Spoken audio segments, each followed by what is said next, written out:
ಇವತ್ತು ಈ ಸಮಾಜದ ಉತ್ಸವ ಅನ್ನೋದು ಈಗ ನಡೀತಾ ಇದೆ, ಮತ್ತೆ ಮುಂದೆ ಯಾವಾಗ ನಡೆಯುತ್ತೆ ಅಂತ ನಾನು ಪ್ರಶ್ನೆ ಕೇಳಿದ್ರೆ ಅದಕ್ಕೆ ಉತ್ತರ ಬರುತ್ತೋ ಇಲ್ವೋ ಗೊತ್ತಾಗ್ತಿಲ್ಲ.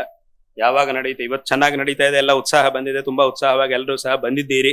ಅದು ಇವತ್ತಿಗೆ ಆಯ್ತಾ? ಮತ್ತೆ ಪುನಃ ಇನ್ನೊಂದು 100 ವರ್ಷ ಆಗ್ಬೇಕಾ ಅಂತಂದ್ರೆ ಆ 100 ವರ್ಷ ಇನ್ನೊಂದ್ಸರಿ ಇನ್ನೊಂದು 100ನೇ ವರ್ಷ ಆದಾಗ ಮತ್ತೆ 200 ವರ್ಷ ಆಗುತ್ತಲ್ವಾ, ಆವಾಗ ಮಾಡ್ತೀವಿ. ಈಗ ಸಂಘಕ್ಕೆ 100 ವರ್ಷ ಆಯ್ತು, ನಮ್ಮ ರಾಷ್ಟ್ರೀಯ ಸ್ವಯಂ ಸೇವಕ ಸಂಘಕ್ಕೆ 100 ವರ್ಷ ಆಯ್ತು. ಈ ಒಂದು ಸಂದರ್ಭವನ್ನು ನಿಮಿತ್ತವಾಗಿ ಇಟ್ಟುಕೊಂಡು ಈಗ ಸಮಾಜೋತ್ಸವವನ್ನು ಎಲ್ಲ ಕಡೆನೂ ವಿಶೇಷವಾಗಿ ಮಾಡಬೇಕು ಅಂತ ಈಗ ಮಾಡ್ತಾ ಇದ್ದೀರಿ. ಸರಿ, ಆದ್ರೆ ಹಾಗಂತೇಳಿ ಮತ್ತೆ ಪುನಃ ಇನ್ನೊಂದು 100 ವರ್ಷ ಆದ್ರೆ ಮಾತ್ರ ಇದನ್ನು ಮಾಡ್ತೀವಿ ಅಂತ ಹೇಳಿ ಅಂತ ಆ ಭಾವನೆ ಇಟ್ಕೊಂಡ್ಬಿಟ್ರೆ ಅಲ್ಲಿಗೆ ಮಾಡಿದ್ದಷ್ಟು ಭಸ್ಮನಿ ಹೋಮ ಆಗೋಯ್ತಷ್ಟೇ, ನೀರಿನಲ್ಲಿ ಹೋಮ ಮಾಡಿದಂಗೆ ಆಗುತ್ತೆ. ಆದ್ರಿಂದ ಈ ಒಂದು ಹಿಂದೂ ಸಮಾಜೋತ್ಸವ ಅನ್ನೋದು ಒಂದು ಪ್ರಾರಂಭ. ಇದನ್ನಿಟ್ಟುಕೊಂಡು ಮುಂದಿನ ಯೋಜನೆಗಳನ್ನೆಲ್ಲ ವಿಶೇಷವಾಗಿ ಮಾಡಬೇಕು.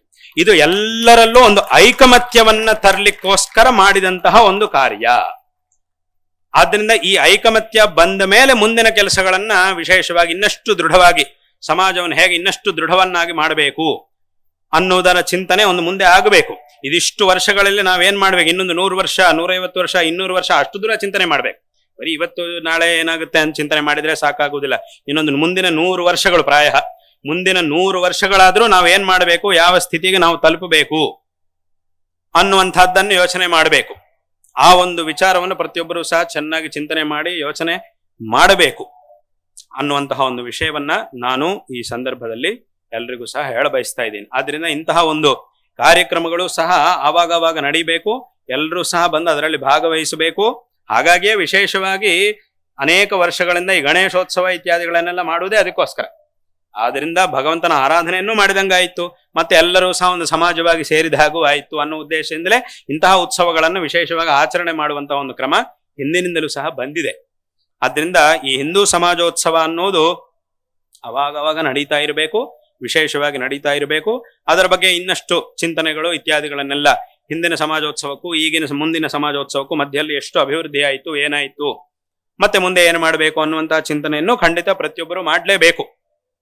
ಬೇರೆಯವರೆಲ್ಲ ಅದರೊಳಗೆ ತುಂಬಾ ಸ್ಪಷ್ಟವಾಗಿದ್ದಾರೆ. ಮುಂದೆ ನಾವು ಇದು ಮಾಡಬೇಕು, ಇಷ್ಟು ವರ್ಷಗಳಲ್ಲಿ ಇದು ಮಾಡಬೇಕು, ಇಷ್ಟು ವರ್ಷಗಳಲ್ಲಿ ಇದು ಮಾಡಬೇಕು ಅಂತ ಯೋಜನೆಗಳೆಲ್ಲ ಹಾಕೊಂಡಿದ್ದಾರೆ. ಅದಕ್ಕೆಲ್ಲ ಒಂದು ಅವರಿಗೆಲ್ಲ ಸ್ಪಷ್ಟತೆ ಇದೆ, ಸಂಪೂರ್ಣವಾಗಿ ಸ್ಪಷ್ಟತೆ ಇದೆ. ಆದ್ರೆ ನಮ್ಮಲ್ಲೇ ಸ್ಪಷ್ಟತೆ ಇಲ್ಲ. ಮುಂದೆ ಏನ್ ಮಾಡಬೇಕು, 100 ವರ್ಷಗಳಲ್ಲಿ ಏನ್ ಮಾಡಬೇಕು ಅನ್ನೋದನ್ನು ಚಿಂತನೆ ಮಾಡಬೇಕು. ಬೇರೆಯವರಿಗೆಲ್ಲ ಆ ಸ್ಪಷ್ಟತೆ ತುಂಬಾ ತೀರ್ಮಾನವಾಗಿದೆ, ಅವರು ಸ್ಪಷ್ಟವಾಗಿ ಹೇಳ್ತಿದ್ದಾರೆ. ಅದು ಎಷ್ಟು ಮಟ್ಟಿಗೆ ಆಗುತ್ತೆ ಅನ್ನೋದು ಬೇರೆ ವಿಷಯ. ಹಂಗೆಲ್ಲ ನಿಜವಾಗ್ಲೂ ಆಗ್ಲಿಕ್ಕೆ ಈಶ್ವರ ಬಿಡ್ತಾನ ಅಥವಾ ನಾವೇ ಬಿಡ್ತೀವ ಇಲ್ವಾ ಅನ್ನೋದು ಬೇರೆ ವಿಷಯ. ಆದ್ರೆ ಅವ್ರ ತೀರ್ಮಾನದಲ್ಲಿದ್ದಾರೆ. ಆ ತೀರ್ಮಾನವನ್ನು ಆದ್ರೂ ತೀರ್ಮಾನವನ್ನು ಮಾಡಬೇಕು, ಅದರಂತೆ ಆಚರಣೆಯನ್ನು ಸಹ ಖಂಡಿತ ಪ್ರತಿಯೊಬ್ಬರು ಮಾಡಬೇಕು ಅನ್ನುವಂತಹ ಒಂದು ವಿಷಯವನ್ನ ಈ ಸಂದರ್ಭದಲ್ಲಿ ಮತ್ತೊಮ್ಮೆ ಹೇಳ್ತಾ ಎಲ್ಲರಿಗೂ ಮತ್ತೊಮ್ಮೆ ನಮ್ಮ ಆಶೀರ್ವಾದಗಳನ್ನ ತಿಳಿಸ್ತಾ ಇದ್ದೇವೆ. ಸನ್ಮಾನವನ್ನು, ಒಂದು ವಿಶೇಷವಾಗಿ ಒಂದು ಸನ್ಮಾನವನ್ನು ಯಾರು ವಿಶೇಷವಾಗಿ ಗೋವುಗಳ ಒಂದು ಪೋಷಣೆಯನ್ನು ಮಾಡುತ್ತಿದ್ದಾರೋ ಆ ಗೋವುಗಳ ಪೋಷಣೆಯನ್ನು ಮಾಡುವುದಲ್ಲದೆ ಮಠದಲ್ಲಿ ಪೀಠದಲ್ಲಿ ನಿತ್ಯ ನಡೆಯುವಂತಹ ಪೂಜೆಗೂ ಸಹ ಅವರು ಆ ಒಂದು ಕ್ಷೀರವನ್ನು ತಂದು ಕೊಡ್ತಿದ್ದಾರೆ. ಅದರಿಂದ ನಾವು ಅಭಿಷೇಕವನ್ನು ಮಾಡ್ತೀವಿ. ಮತ್ತೆ ನಾವು ಅಭಿಷೇಕ ಮಾಡಿಬಿಟ್ಟು ಆ ಹಾಲನ್ನು ವ್ಯರ್ಥ ಮಾಡೋದಿಲ್ಲ, ಮತ್ತೆ ಜನರಿಗೆ ಅದನ್ನು ಹಂಚ್ತೀವಿ, ಮತ್ತೆ ಅದನ್ನು ಉಪಯೋಗ ಮಾಡ್ತೀವಿ. ತುಂಬಾ ಜನ ಹೇಳ್ತಿರ್ತಾರೆ ಇದರಲ್ಲೆಲ್ಲ ಹಾಳೆಲ್ಲ ಹಾಳು ಮಾಡ್ತಿರ್ತಾರೆ, ದೇವರಿಗೆ ಅಭಿಷೇಕ ಎಲ್ಲ ಮಾಡಿ ಹಾಳು ಮಾಡ್ತಾರೆ, ಅದು ಇದು ಅಂತ ಹೇಳ್ತಿರ್ತಾರೆ. ನಾವು ಆ ಹಾಲನ್ನೆಲ್ಲ ದೇವರಿಗೆ ಅಭಿಷೇಕ ಮಾಡ್ತೀವಿ, ಮತ್ತೆ ಅದನ್ನು ತೀರ್ಥವಾಗಿ ಉಪಯೋಗ ಮಾಡ್ತೀವಿ. ಅಥವಾ ನಮ್ಮ ಈ ಭೋಜನ ಶಾಲೆಯಲ್ಲಿ ಅಲ್ಲಿ ಬರುವಂತಹವರಿಗೆಲ್ಲ ಅದನ್ನು ವಿನಿಯೋಗ ಮಾಡ್ತೀವಿ. ಅದನ್ನು ಮೊಸರನ್ನು ಇತ್ಯಾದಿಗಳನ್ನಾಗಿ ಮಾಡಿ ಅದನ್ನು ಬಂದವರು ಭಕ್ತರಿಗೆಲ್ಲ ಅದನ್ನೇ ಬಡಿಸೋದು. ನಾವು ಅದಕ್ಕೆಲ್ಲ ಉಪಯೋಗ ಮಾಡ್ತೀವಿ. ಆದ್ರಿಂದ ಅದನ್ನೇ ನಾವು ವ್ಯರ್ಥ ಮಾಡುವುದಿಲ್ಲ. ತುಂಬಾ ಜನ ಹಂಗೆ ತಿಳ್ಕೊಡ್ತಾರೆ, ಹಂಗೆಲ್ಲ ಹೇಳ್ತಿರ್ತಾರೆ. ಈ ಅಭಿಷೇಕ ಇದೆಲ್ಲ ಮಾಡ್ತಿರ್ತಾರೆ, ಈ ಹಿಂದೂ ಧರ್ಮದಲ್ಲಿ ಇದನ್ನೆಲ್ಲ ವ್ಯರ್ಥ ಮಾಡ್ತಿರ್ತಾರೆ. ಅದನ್ನೆಲ್ಲ ಯಾರಾದ್ರೂ ಇವ್ರಿಗೆ ಕೊಡ್ಬೇಕಿತ್ತು, ಅವ್ರಿಗೆ ಕೊಡ್ಬೇಕಿತ್ತು, ಇವ್ರಿಗೆ ಕೊಡ್ಬೇಕಿತ್ತು. ಕೊಡ್ಬೇಕಾದದ್ದು ಹೌದು, ಕೊಡ್ತೀವಿ. ಅವ್ರಿಗೆ ಕೊಡಬೇಕು ಅನ್ನೋದನ್ನು ನಾವು ಏನು ವಿರೋಧಿಸೋದಿಲ್ಲ. ಖಂಡಿತವಾಗಿಯೂ ಕಷ್ಟದಲ್ಲಿ ಬೇಕಾದವರಿಗೆ ಅದನ್ನು ಕೊಡ್ಲೇಬೇಕು, ಅದರೊಳಗೆ ಸಂದೇಹ ಇಲ್ಲ. ಆದ್ರೆ ಇದನ್ನು ಮಾಡೋದು ತಪ್ಪು ಅಂತ ಅಂದ್ರೆ ವಾಸ್ತವವಾಗಿ ಹಾಗೆ ಮಾಡಬೇಕು. ಎಲ್ಲ ಕಡೆಯೂ ಸಹ ಅಷ್ಟೇ. ಅದೊಂದು ಅಭಿಷೇಕವನ್ನು ಮಾಡಿ ಅದನ್ನು ಪ್ರಸಾದವಾಗಿ ನಾವು ಸ್ವೀಕರಿಸಬೇಕು ಅನ್ನೋದು ಅದರ ತಾತ್ಪರ್ಯ. ನಿಜವಾಗ್ಲೂ ಕೆಲವು ಕಡೆ ಅಭಿಷೇಕ ಮಾಡಿಬಿಟ್ಟು ಅದೆಲ್ಲೋ ಹಾಳಾಗ್ತಾ ಇರುತ್ತೆ, ಅದು ವಾಸ್ತವ ನಂತರ ಉಪಯೋಗ ಬರದೇ ಇರುವ ಹಾಗೆ ಮಾಡ್ತಿರ್ತಾರೆ. ಆ ತರ ಮಾಡಬಾರ್ದು. ಅದು ನಮಗೂ ಅಭಿಪ್ರಾಯವೇ. ನಮಗೂ ಅಂದ್ರೆ ಅಭಿಷೇಕ ಮಾಡುವುದೇ ತಪ್ಪು ಅಂತ ಹೇಳಿದ್ರೆ ಮಾತ್ರ ಅದನ್ನ ನಾವು ಒಪ್ಪೋದಿಲ್ಲ. ಅಭಿಷೇಕ ಮಾಡಿ ಖಂಡಿತವಾಗಿ ದೇವರಿಗೆ ಅಭಿಷೇಕ ಮಾಡಬೇಕು. ಆ ಅರ್ಪಣೆ ಆಗಿದ್ದನ್ನು ಮತ್ತೆ ಪುನಃ ವಿನಿಯೋಗ ಮಾಡುವುದು ತುಂಬಾ ಒಳ್ಳೆಯದು. ಅದು ವ್ಯರ್ಥವಾಯಿತು ಅಂದ್ರೆ ಅದು ನಮಗೂ ಇಷ್ಟ ಇಲ್ಲ. ಎಲ್ಲಾದ್ರೂ ಕೆಲವು ಕಡೆ ನಿಜವಾಗ್ಲೂ ಆತರ ವ್ಯರ್ಥ ಮಾಡ್ತಿರ್ತಾರೆ. ಆದ್ರಿಂದ ಅದು ನಮಗೂ ಇಷ್ಟ ಇಲ್ಲ ಆತರ ವ್ಯರ್ಥ ಮಾಡೋದು. ಅದರಿಂದ ಅಭಿಷೇಕ ಮಾಡಿದ್ರು, ಪಂಚಾಮೃತ ಮಾಡಿ ಅಭಿಷೇಕ ಮಾಡಿದ್ರು, ಏನೇ ಮಾಡಿದ್ರು ಪುನಃ ಅದನ್ನ ವಿನಿಯೋಗ ಮಾಡಬೇಕು. ಅಭಿಷೇಕ ಮಾಡಿ ಪ್ರಸಾದವಾಗಿ ಪುನಃ ಅದನ್ನು ಸ್ವೀಕರಿಸಬೇಕು. ಆದ್ರಿಂದ ಹಾಗೆ ನಾವು ಆ ಗೋಶಾಲೆ ಅದನ್ನು ಹಾಗೆ ನಾವು ಮಾಡ್ತಾ ಇರ್ತೀವಿ. ಅದೊಂದಾಗಿದೆ. ಮತ್ತು ವಿಶೇಷವಾಗಿ ಇವತ್ತು ಕೃಷಿ, ಈ ಕೃಷಿ ಅನ್ನೋದು ನಮ್ಮ ದೇಶದ ಒಂದು ಮುಖ್ಯವಾದಂತಹ ಆಧಾರ. ಭಾರತ ದೇಶಕ್ಕೆ ಈ ಕೃಷಿ ಅನ್ನುವುದು ಒಂದು ಮುಖ್ಯವಾದಂತಹ ವಿಷಯ.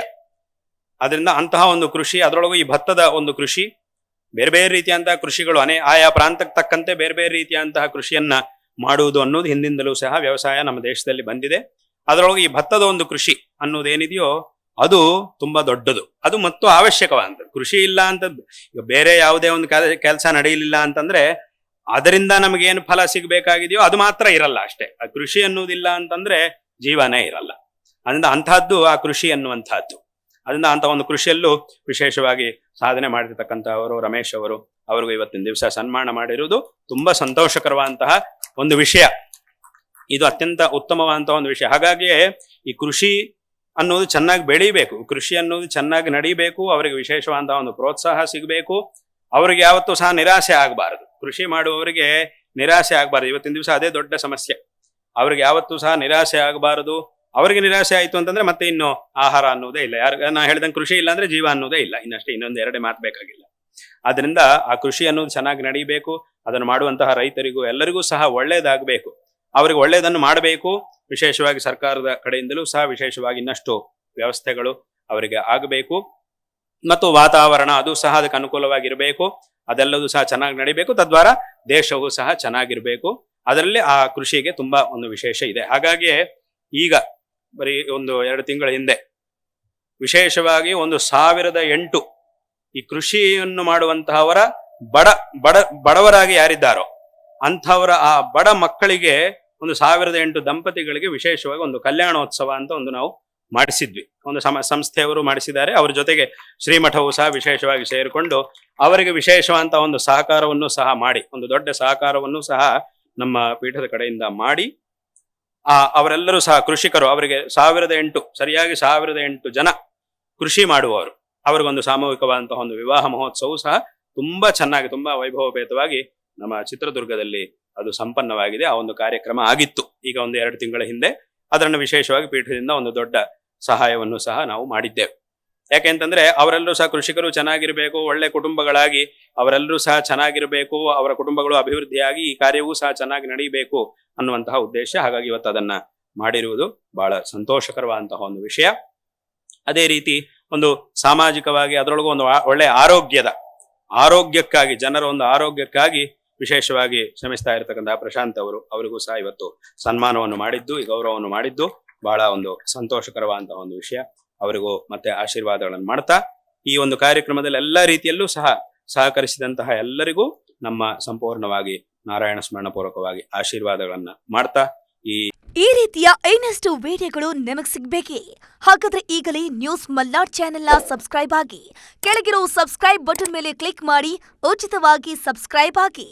ನಿಮ್ಮ ಒಂದೊಂದು ಸಬ್ಸ್ಕ್ರೈಬ್ ಕೂಡ ನಮಗೆ ಬೆಂಬಲ, ಸ್ಫೂರ್ತಿ.